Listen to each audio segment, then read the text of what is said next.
All right, so this is going to be a quick lecture. We're just going to cover the osteology in the forearm region. So here on the skeletal model, we're just going to be very briefly show you just the outline of the bones. We're going to hammer out the details in the slides.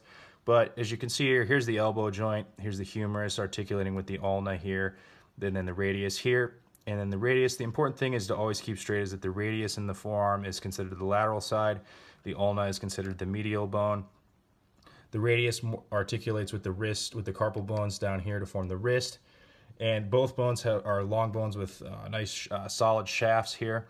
And then between them, as we'll talk about, is there's a connective tissue membrane in this region here between the two bones called the interosseous membrane. It's a thick connective tissue membrane to help hold the bones together.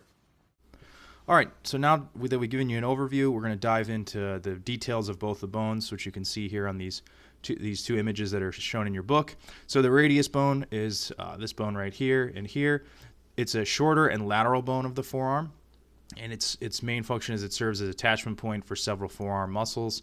It also allows pronation and supination by rotating over and under the ulna. It has 5 significant structures. So you have the radial head, which is this kind of round part right here, which we talked about in the elbow lecture as well. Here's the posterior aspect of it. So this is the anterior view. I apologize for not pointing that out sooner. Anterior and posterior view. And this articulates with the capitulum of the humerus, forming the elbow joint, or helping form part of the elbow. It's surrounded by that annular ligament, which if you remember, that's significant in the pediatric population because it's responsible for subluxation of the radial head. Then you have the radial tuberosity, which is this prominent bony structure right here, and it's just distal to the head, and it serves as insertion point for the biceps brachii muscle. That's really the most important part to remember about it, is that's the distal insertion site for the biceps.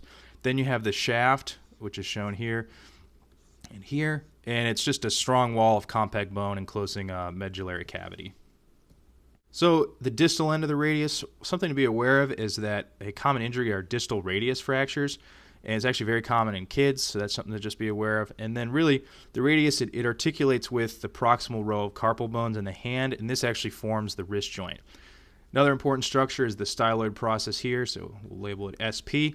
The styloid process is a lateral projection out of the distal end of the radius, and it's 2 important things. It's an insertion point for the brachioradialis muscle, and then it also lies between the extensor pollicis longus and brevis tendons and can be palpated in the anatomical snuff box. So those tendons are coming in like this on either side, and they also are part of the snuff box, which would be this region right here on the dorsal aspect of the hand or wrist region. So the ulna, it's the longer and more medial bone of the forearm, and it's attached, like the radius, it's an attachment point for several forearm muscles. This is a beautiful view of the proximal part of the ulna. So 6 significant structures. First, the olecranon, which is, you can see here, is labeled in the diagram. It's this curved process that receives the olecranon fossa of the humerus, which we pointed out in the elbow lecture. It's that posterior kind of depression on the dorsal aspect of the humerus. It's also, the olecranon is also a distal attachment site for the triceps tendon. So this is where the triceps tendon will come in and insert. And if you remember, muscles contract. This is what enables the triceps to do elbow extension.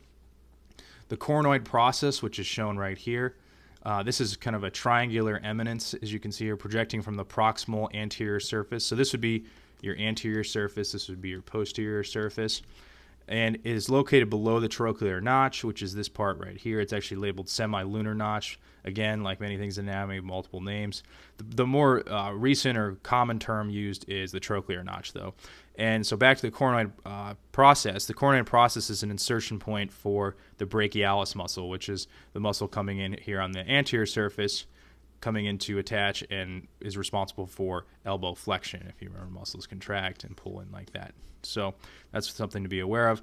The trochlear notch, which is shown in here, this articulates with the trochlea of the humerus, so that's easy to remember, trochlea, trochlear, and that's the main portion of the elbow joint. And then you have the radial notch, which is shown right here, which is the portion that articulates with the head of form, the proximal radioulnar joint, which is that joint that allows the head of the radius to essentially spin during pronation and supination. Just to finish out the ulna, so the ulna has a shaft as well, and we'll show that right here. Here's the anterior view of the shaft. Here's the posterior view of the shaft. Here's a good view of that olecranon process here. So the shaft, just like the radius, it's a strong wall of compact bone enclosing a medullary cavity. And then the head of the ulna is this distal end right here, and it articulates with the distal radius, as you can see here very nicely, to form the distal radial ulnar joint, which again is active in pronation and supination. And then the interosseous membrane, so this is a good view of it right here. You can see it will outline it right here. So here's your radius, here's your ulna. The interosseous membrane is a fibrous sheet of thick connective tissue that spans between the radius and the ulna. And it actually helps divide the forearm, if you remember, into the anterior and posterior compartments. So here's a look at that. It's this connective tissue membrane that helps keep these bones in place. All right, and that concludes our discussion of the osteology of the forearm region.